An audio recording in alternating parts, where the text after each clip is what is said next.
Bienvenidos a un capítulo más de Diálogos Sensoriales. En esta ocasión platicaremos en modalidad en línea con una gran colega que, bueno, actualmente está retirada, pero bueno, tiene una gran trayectoria en el área sensorial.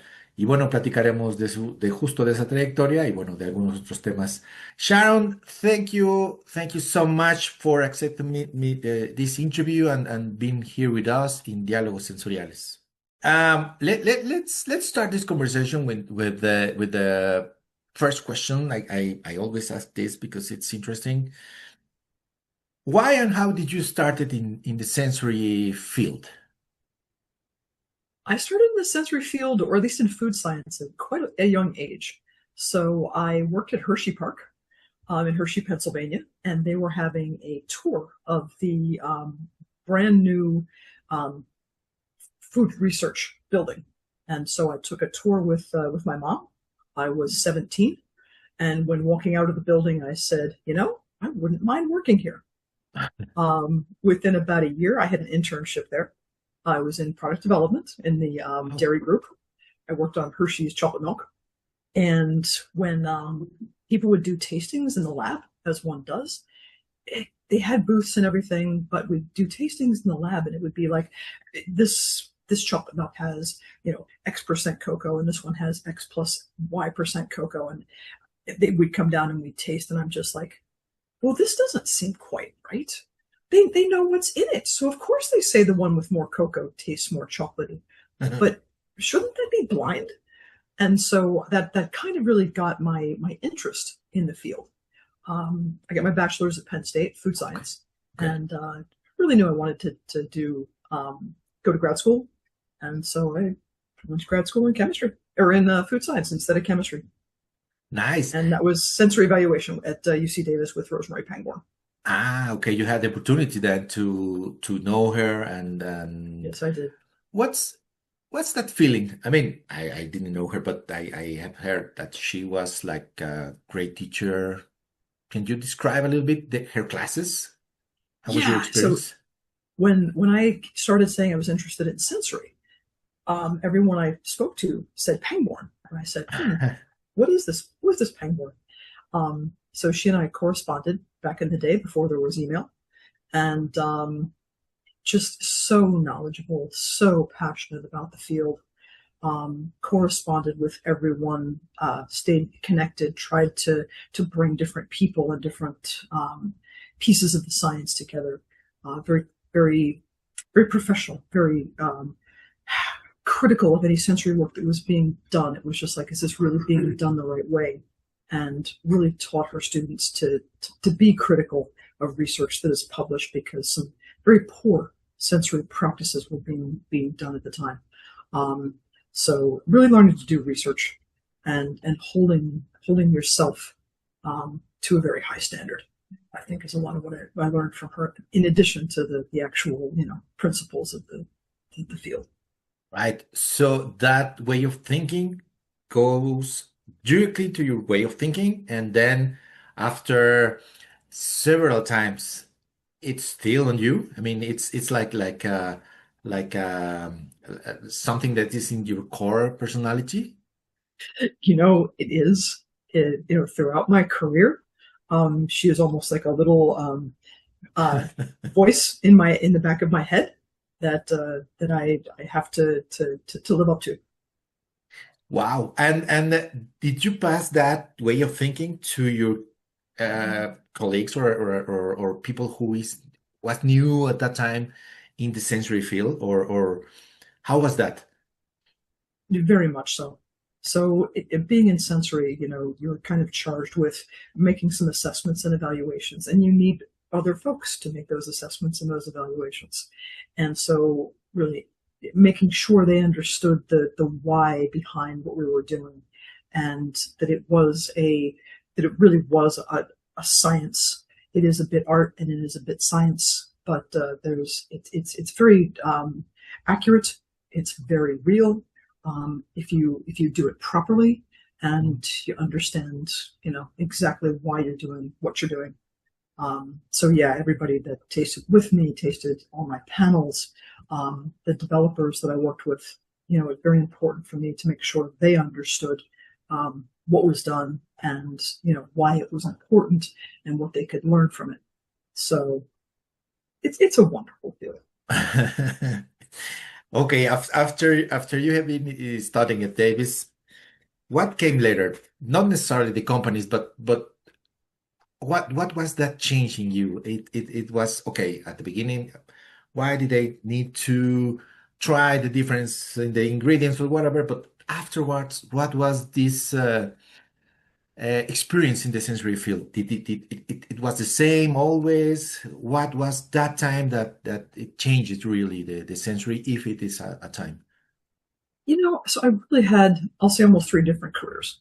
My first job out of grad school was at Pepsi corporate. Mhm. So very in the 80s, suits and wearing heels and very, very corporate, very fast paced.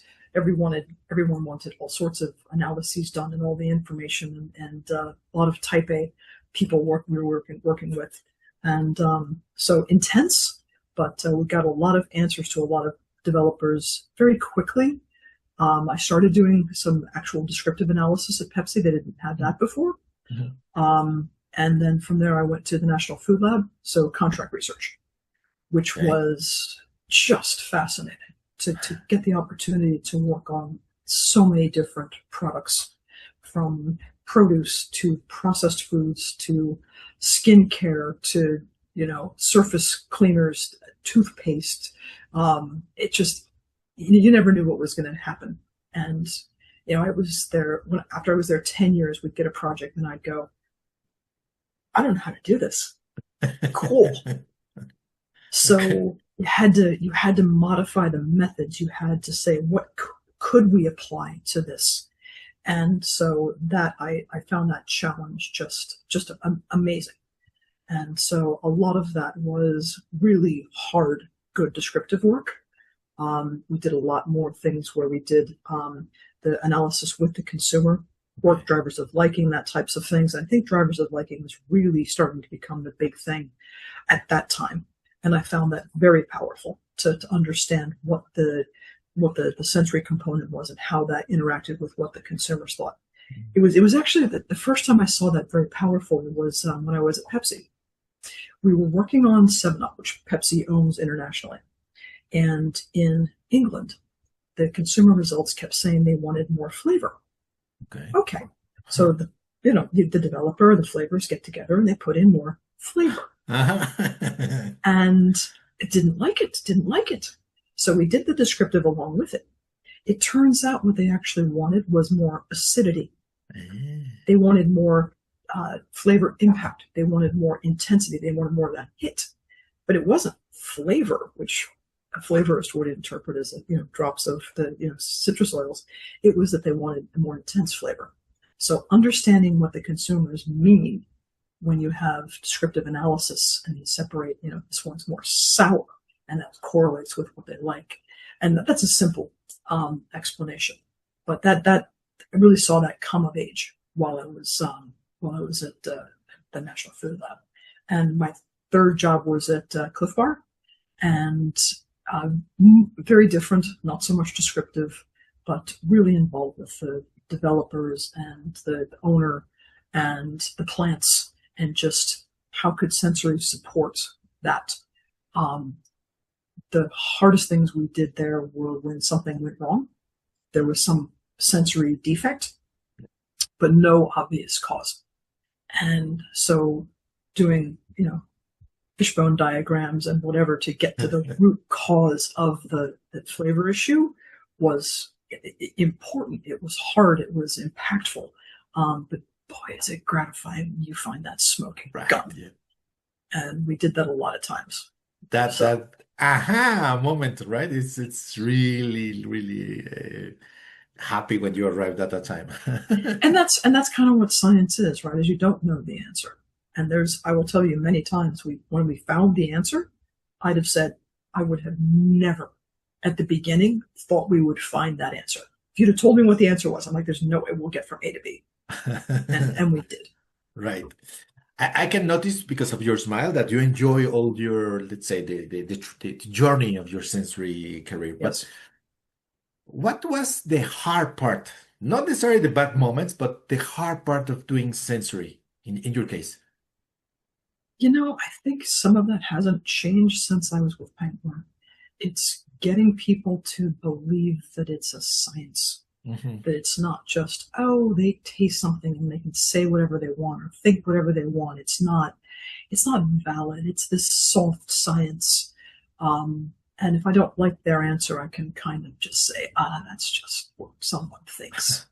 So I think that hasn't changed. That's the thing that just it hurts my heart when it's not taken as real science. So I Right. think that was always hard. Totally understood. Okay. And speaking about the panel, because well, you mentioned the descriptive panel, but Mm. how easy was to delete from their mind for the panel the affective part, that at the beginning, I mean the first panels.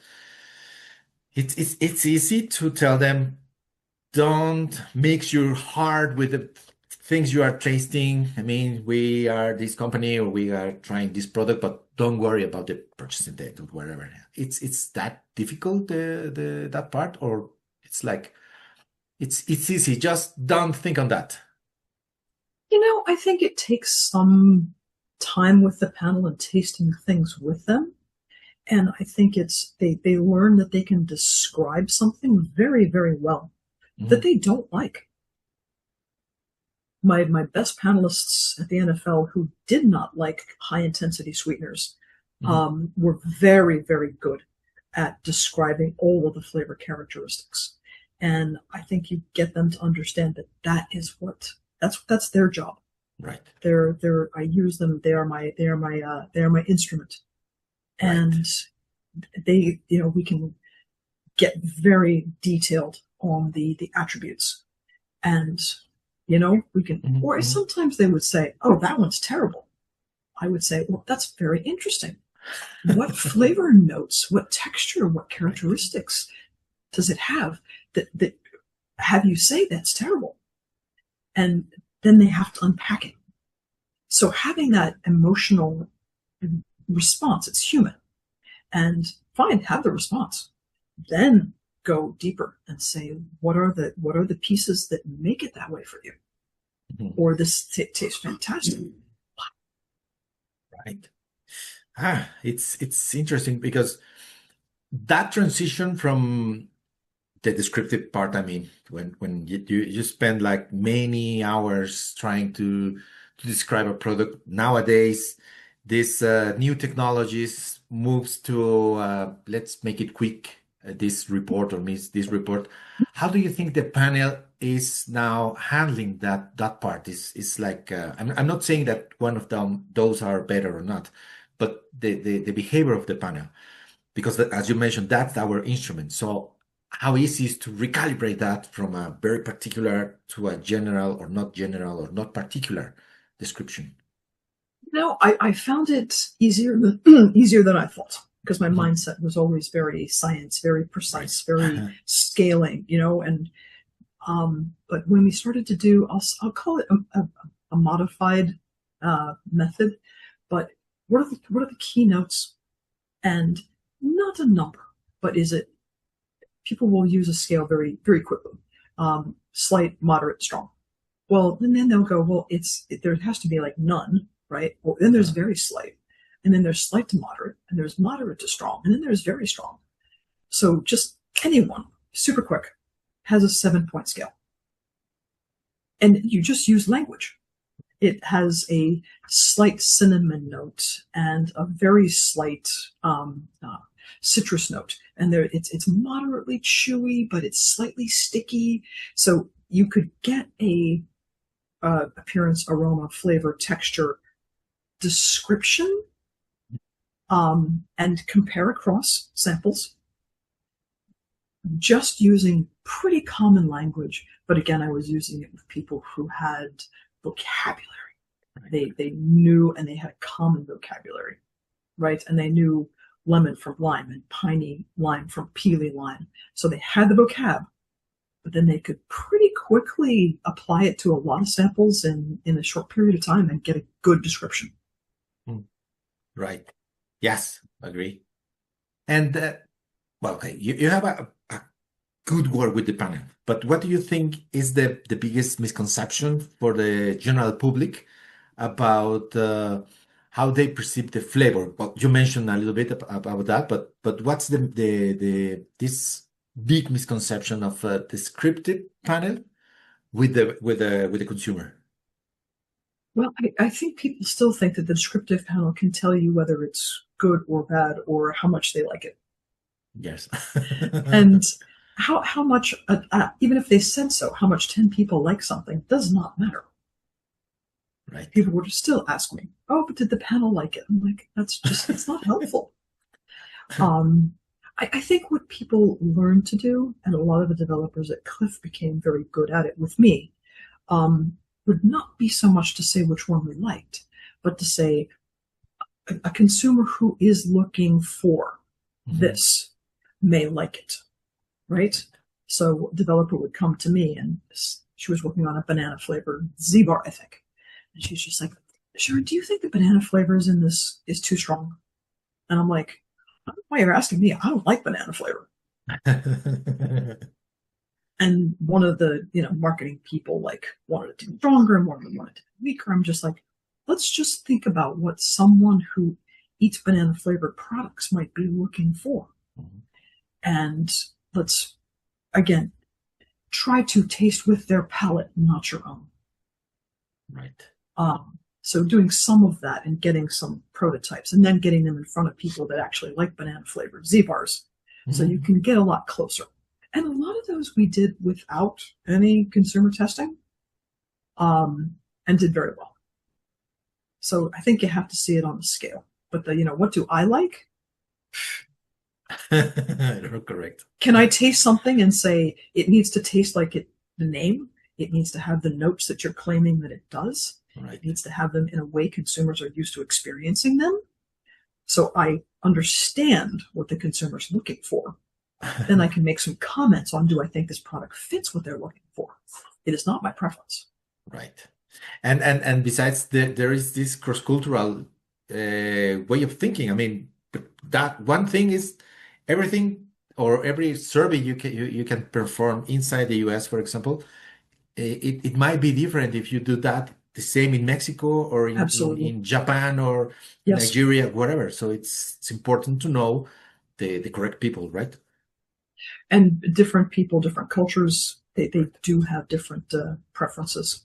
Yeah. So yeah, if you're looking to launch something in another country, it's very important to understand what they're looking for. That does get very expensive. Right. Yeah. Sensory always it takes a lot of money, and sometimes we do not claim which was the benefit of expensive or to use that money. We always said, okay, we save or we increase the sales or we save this amount of money because we have now a new provider. But sensory is never in that acknowledgement. I mean, sensory is just waste of money. They have cups, they have plates, they have whatever, but that's it. No, it's always expending money. Yes, but launching an unsuccessful product is a lot more expensive. Right? Yeah, of course. Okay. Who are the people, if there are many or not, who make your inspiration during your career? I mean, Pangborn was obviously the biggest influence. But so many colleagues that I worked with that whether they worked on the supplier side when I was on the contract, or I was on the contract side. So a lot of people that I worked with that were in the field. Gosh, I mean Suzanne Pecor. I worked with her super early on. I was at Pepsi, and she was working for NutraSweet, right? Okay. So we worked together there. We worked together when she was at General Mills, and we worked on ASTM projects together. We worked on the time intensity document for ASTM way back in the day. But so many people in the field that were just so good at what they did. A lot of the people that I worked on documents at ASTM for, yeah, Lori Rothman, Mona Wolf, Gail Vance Seville. I'll have to, Gail was like my idol. Okay. Just her. I'd say I have said she's the one person that is more passionate about descriptive analysis than I am. I'm asking this because you mentioned that at the beginning there was no internet easy, I'm just grab Yes, my yes. phone and I can send a message, WhatsApp, whatever. But at the beginning, when sensory start to work a lot, it was difficult to make these connections. You It was. just need to wait for a conference and Yes. maybe speak with them. How easy is now compared with other times the networking of the people who you admire? Oh, it's so much easier these days. Hildegard Heyman was another person that had an influence on me. She was they did an honorary thing for her at the last Sensory Hub at Davis. Mhm. But I'd say the conferences are still important. I would say SSP is still just a critical place to network and to talk about what you're working on and new ideas and Mhm. methods. I'd say that the most common way I got that exchange was working with people in other companies. Whether I was the supplier and they were within an organization, Mhm. or I was within an organization and they were the contract research people, then you're really collaborating on how you'll solve this problem together. Right. Okay. So there's lots of opportunities out there, and lots of good organizations out there do very good sensory work. And I've worked with, I've probably worked with most of them. Understood. Okay. I will now ask now some preference question for you. So please feel to tell me which Sure. one do you prefer. I will start with the city or forest, Most of the time, forest. red wine or white wine. Does depend on what I'm eating, and it does depend on the wine. More often, white wine, Okay. but for the right occasion, what's my top sensory experience will be a red. Nice. Tetra testing or triangle test? Oh, triangle testing is the bane of my existence. Um, so anything but triangle. The better things with either tetrads or forced choice is it's not the stats everyone focuses on, or what's the power. I'm like, you know, a lot of those were designed for fields of wheat, not Mhm. humans. Right. So to me, if you can tell a difference, it's not so much about chance.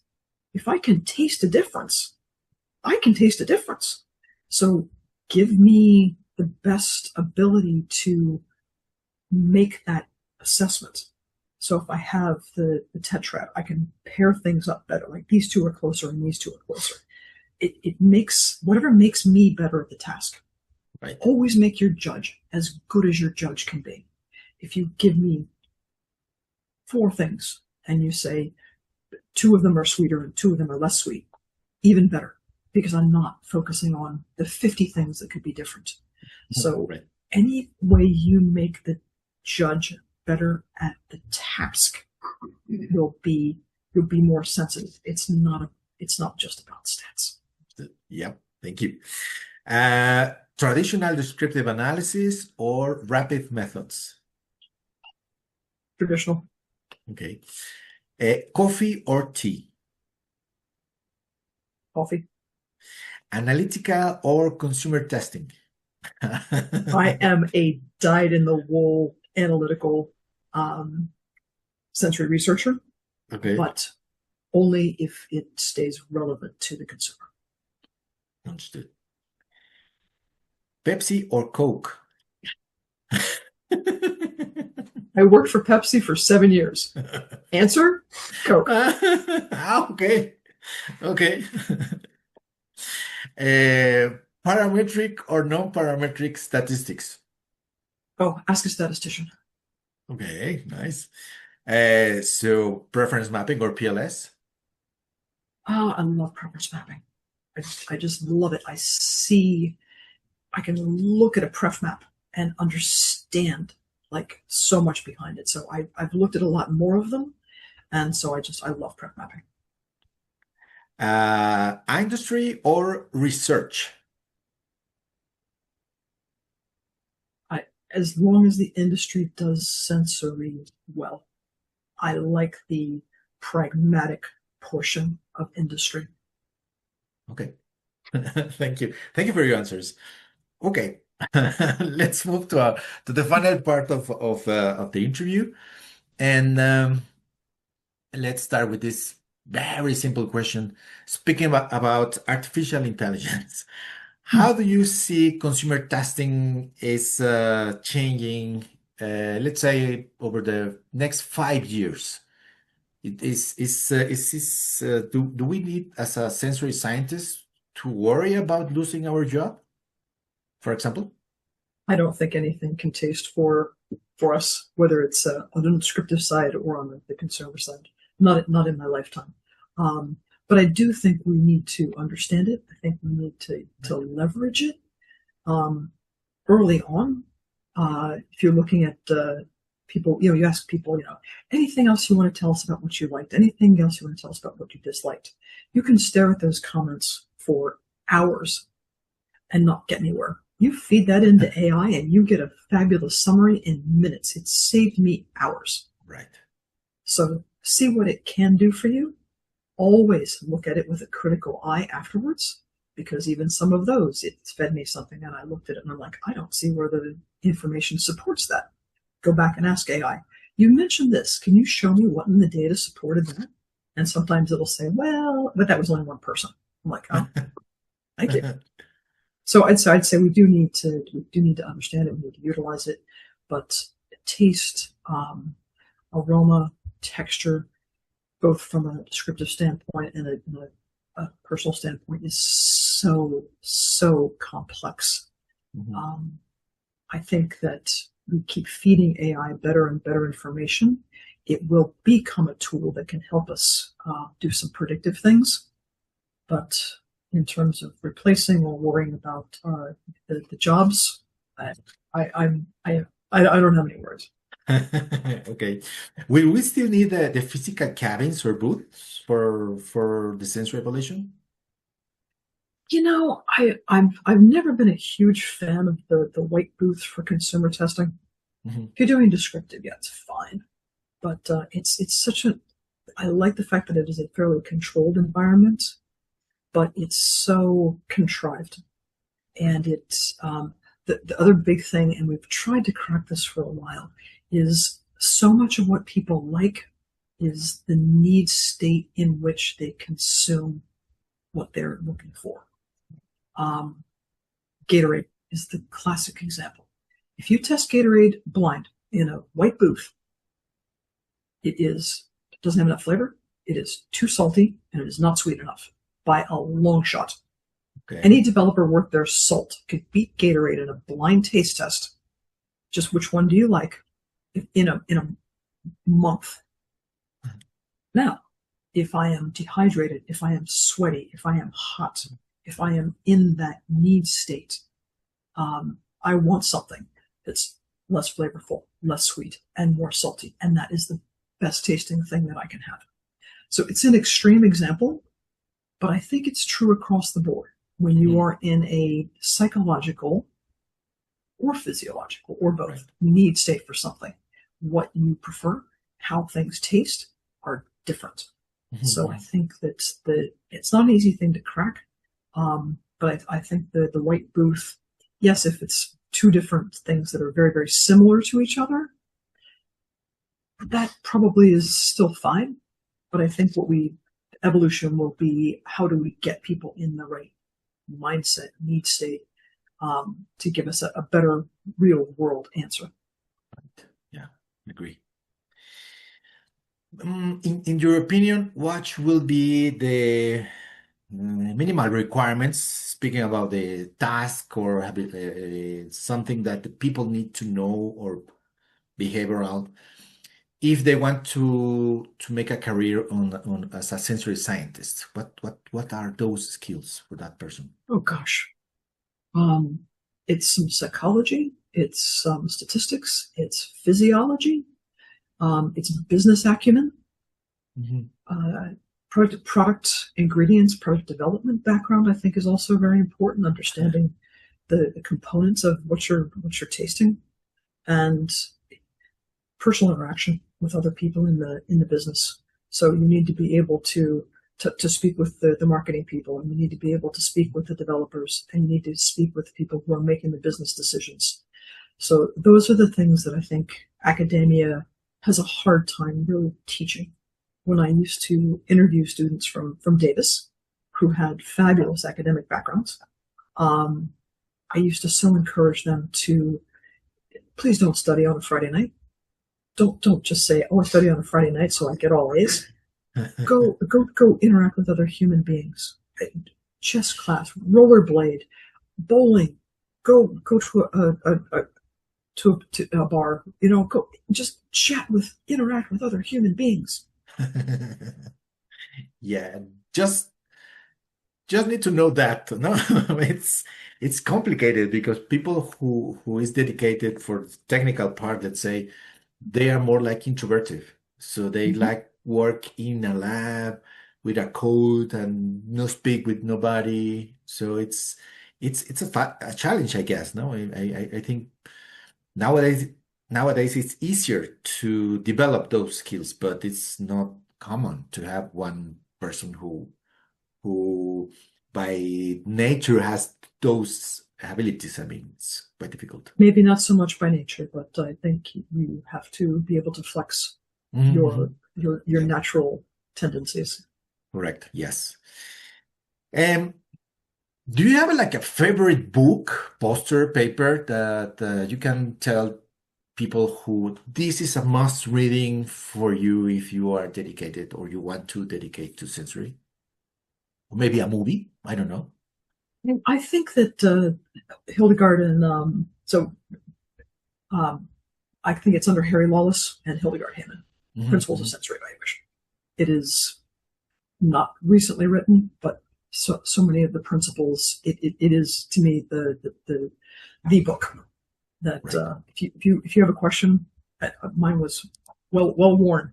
Yeah, you can find some things there. It's like, oh gosh, I forget exactly how do I. You can go to that book, and find the things. That'd be Yes. the one you better know that book pretty well. Okay, thank you. What will be your advice to the people who is now trying to or who is struggling with sensory in the sense of this I don't know how to communicate the benefits of sensory. What would be your advice for that person? So, particularly when I was consulting, I think that the key to it is to say, what are you trying to solve? What question do you have Mhm. that I could help you answer? If I did this and it told you that, would that be helpful to the product development, the marketing, the consumer question that you have? And so many times, if I phrase that properly, look at it from the my client, whether they are an actual paying client or a client with it, I consider people in my organization my clients. If you find an answer that client has, you can solve their problem or give them the answer through sensory. They will be, oh my gosh, you could tell me that, you could find that out for me. Yes, we can. Nice. Okay, let's say we have a time machine and you can go back in the time at that exact time before you enter the first Rosemary class. Oh gosh, okay. And you can talk with yourself, for of course, the a little bit young version of you. But what will be the advice you can tell to Sharon at that time? Relax a little bit.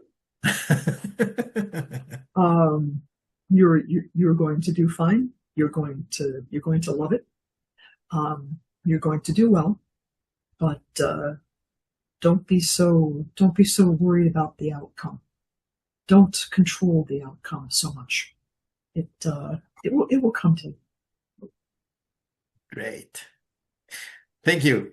Thank you for your time. Time flies and we need to finish this talk. And I really appreciate your time you're taking with this. Do you have something else you want to share with us? Thank you for doing this. Thank you for promoting the field of sensory. I have always had the thought that a rising tide lifts all boats in our field. Mhm. I've had a lot of people that I competed for business with, Right. and we're friends. And everyone in the field cares as much about the field as they do about their own careers or their own business, and that's a beautiful thing. So thanks for being part of that. No, thank you. No, it's I think it's important. You mentioned it. Indeed, there is competitors, the companies, the different way of thinking, but when it's about sensory, it's all about sensory. It's the best way of the collaboration, right? It's great to meet people like you, and it was an honor also to speak with you as well, and meet you and be part of this community. And I really enjoyed my job as well. Thank Awesome. you again, Sharon. You're so welcome. Okay, and see you, of course, next time in maybe a conference, or why not aside a conference, we can do another pool game if you want it. That would be fantastic. Ok, thank you, Sharon. Gracias a ustedes, muchas gracias por vernos. Si les gustó, denle like y compartan. Si no, simplemente no digan nada. Nos vemos en la siguiente ocasión. Bye, Sharon. Bye, bye.